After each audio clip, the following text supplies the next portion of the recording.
Hello everyone, and welcome to another brilliant game that was played in the chess world. This game was played yesterday, and it occurred in the Tata Steel Masters Tournament 2021, the so-called Wimbledon of chess. It was a great game played between the 18-year-old Andrey Esikpenko and World Champion Magnus Carlsen. After 7 rounds, both players were tied at 4 points, with 1 win and 6 draws. Let's check this game out. Esipenko opens with e4, the most popular way to start the game, and the world champion starts by playing the Sicily defense, a very aggressive opening, controlling this d4 square. Esipenko plays knight f3, aiming to go d4 on the next move, opening up the position.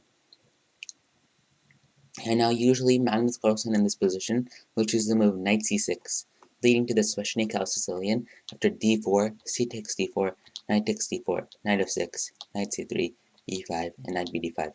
Carlsen used this opening successfully against Fabiano Caruana in the World Championship 2018, and it allowed him to retain the title. But in this game, he played d6, and you don't usually see this from Magnus. The idea of this move is to control e5 so black can play knight f6, and it usually leads to a Najdorf Sicilian or dragon Sicilian. Esipenko is not at all afraid to opt for the open Sicilian, the most popular way and sharp way to counter the Sicilian.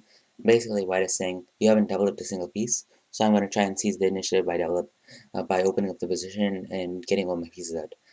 The downside, though, of this off the open is that once black trades the c pawn for the d pawn, he will have 2 central pawns to White's 1. Magnus Carlsen takes the center pawn with his bishop pawn. Now knight takes d4, regaining the pawn and getting the knight in the center.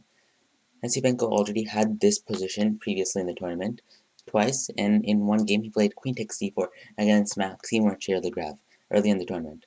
Maxime was leading the candidates 2020, as Esipenko comfortably held a draw. But he played knight takes d4 instead this game, knight f6, attacking the knight on e4, and forcing white to go knight c3. This move knight f6 stops any bind with c4, and then white will have complete control over d5. But of course, now knight c3 defending the pawn, a6, and this is the Najdorf Sicilian, the most popular way and successful way to combat e4. The point of a6 is to control b5, so black can go e5 without worrying about bishop b5 check. For example, if 5 e5, then white would have been able to play bishop b5 check, bishop d7, bishop takes d7, knight takes b, knight b takes d7, and knight f5, and now this knight gets a beautiful outpost here. So a6 prevents that, and you are going to go e5 or e6 in the next move. Bishop e2, and Esipenko avoids the complexities of either bishop g5 or bishop e3 or even bishop c4, all three of which have been played in this tournament, and I think h3 has been played as well. And instead he opts for bishop e2, which you already use against Nils Grandelius in this tournament. And e6. Carlsen opted for the slightly more passive but flexible move e6. This is known as the Scheveningen variation, which was played by Garry Kasparov. Nils, however, opted for e5 and this is the more aggressive option because it kicks the knight away. But e6 just gives you a flexible structure, and you can go d5 at a point if you need to. Esipenko plays bishop e3, keeping his options flexible and open. He can castle either side now. And now what most people do is play queen c7, and and just get their queen to the Sicilian square on this open file. Carlsen played bishop e7, which looks like a normal move, but leads to what was played in the game, g4.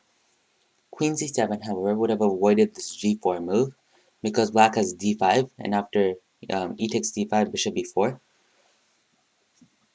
And now there's lots of pressure, and now this allows him to get counterplay. But now g4 from Esipenko was played because bishop e7 does not. If you play d5 now, you'd just be moving the bishop twice, which of course is not good. And Esipenko just goes, I don't care if you're the world champion, I'm going to give you what you asked for. b5.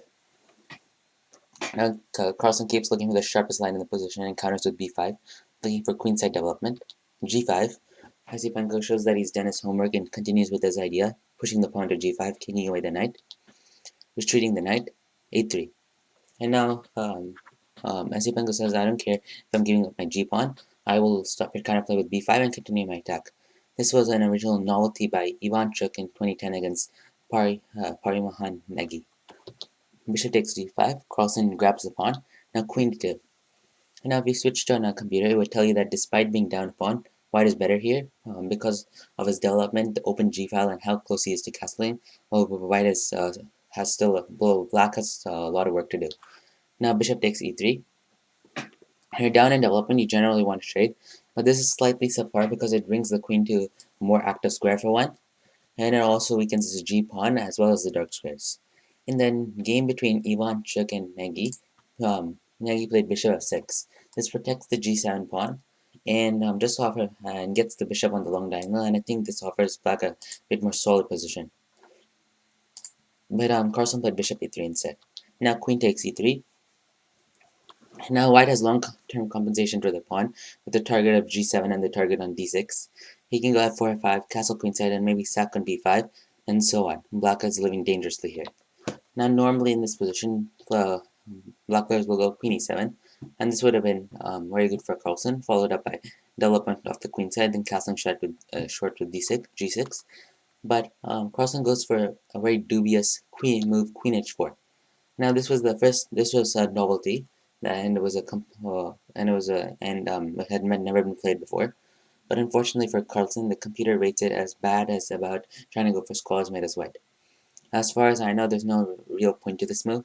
f7 and h2 f2 and h2 are both guarded, as well as e4. The queen is not doing anything much here. No, rook g1. White goes after the g7 pawn. G6. You don't want to let go of the pawn. Let's say, and something like castles would have just been too dangerous, asking for trouble to get to this open file. So that's why Carlsen played g6 instead. White castles queenside and completes his development and gets his king to safety. And now Carlsen plays bishop queen e7, and he knows something has gone wrong for Carlsen when he has to retreat his queen after bringing it out, and without it even being directly attacked. And this was pretty forced for him as well. And like for example, if Carlsen played bishop b7, it looks like a very natural move, but Esipenko has knight b3, and now this threatens knight a5, and rook takes d6, both of which cause black a lot of problems, which is why Carlsen had to play queen e7 and play very passively. Now f4. Esipenko, though having sacrificed a pawn, has a great initiative and goes for f4 threatening f5. Carlsen finally develops another piece, and now Esipenko plays a very prophylactic move, improving white's position.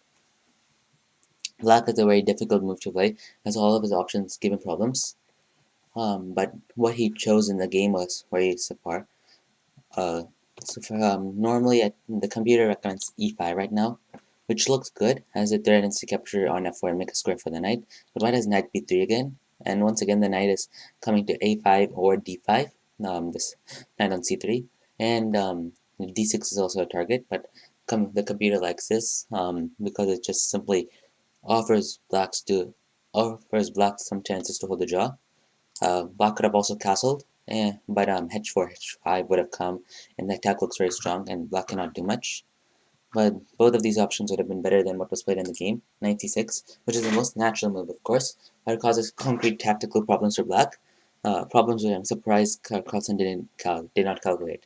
I'll give you a few seconds to find the best move and the move that Esipenko played. The move was knight takes b5. And this is a typical sacrifice in this sort of positions. Black is still very passive, and white is sacking a knight to get an even stronger initiative and advantage. However, there's a clear difference from regular sacks on b5.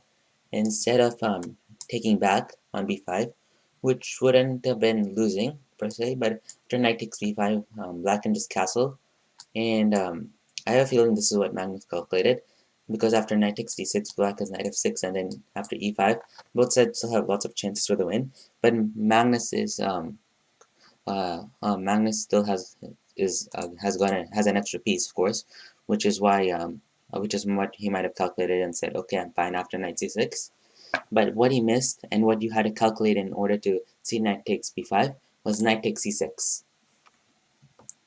And this is the point of knight takes b5.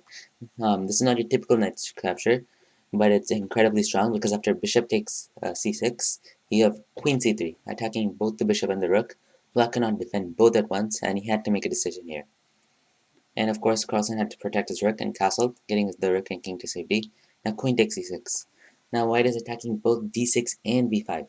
White is going to emerge from this sequence of pawn up and with a much superior position. The position is getting worse and worse for the world champion. We all know that he likes to fight for the win, but he does not have that many options here. d5. Carlsen tries to complicate things, but Esipenko has more than enough answers. The computer likes the knight c5 in this position, but white has queen takes d6, of course, and then after queen takes d6, rook takes c6, and if knight takes d4, rook d4, knight f6, and bishop takes b5. But the computer feels that this is just slightly better for black and thinks that black can hold these pawns, but practically it's extremely hard to do. So that's why Carlsen probably went for d5, and now after e takes d5, Carlsen unleashes a trick with rook fc8, and you'll see from this point on Carlsen tries to use as many tricks as possible. The idea is that after queen takes b5, rook bc8, and now black has a devastating attack. But Esipenko is still ready, and he plays d6 instead. He unleashes an in-between move, attacking the black queen. Queen f8. The queen cannot go to any other square because she has to keep defending the knight on d7. And now queen takes b5. Now with the queen gone out of the way, white is free to take b5. And now let's take stock of the position here.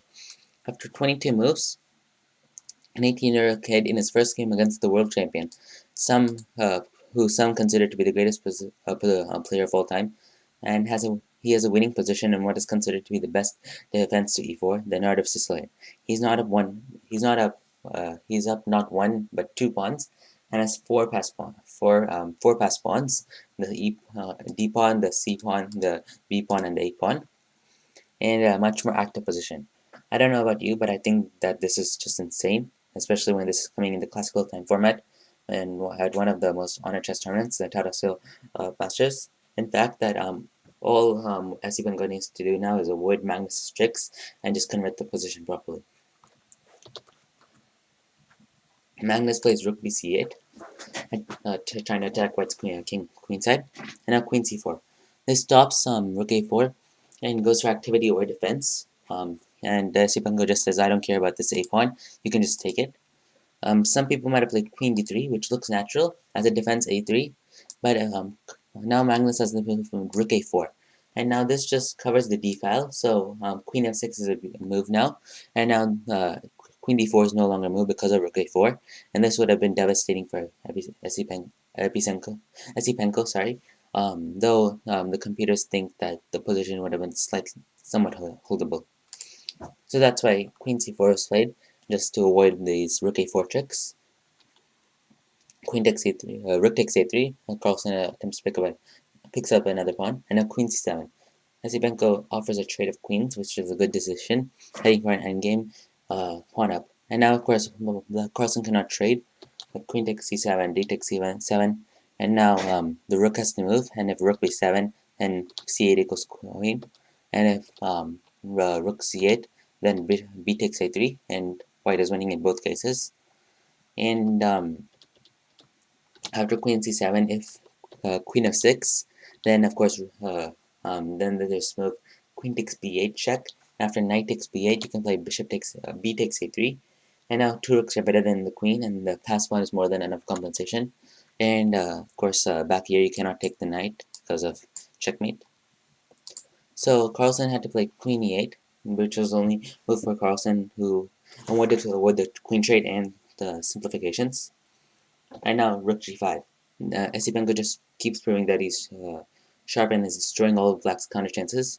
He prepares bishop b5 as well as rook a5, both of which are very strong moves. The bishop b5 would have pinned the knight to the queen, and rook a5 would have forced a trade of rooks. Now rook a4, trying to double on the b file. Rook a5, attempting to trade rooks and making sure there's no counterplay on the a file. Rook b4, doubling. b3, defending. Attacking. Retreating. And now trying to bring the queen back into action, but now it was too late. because of bishop f3, attacking the rook.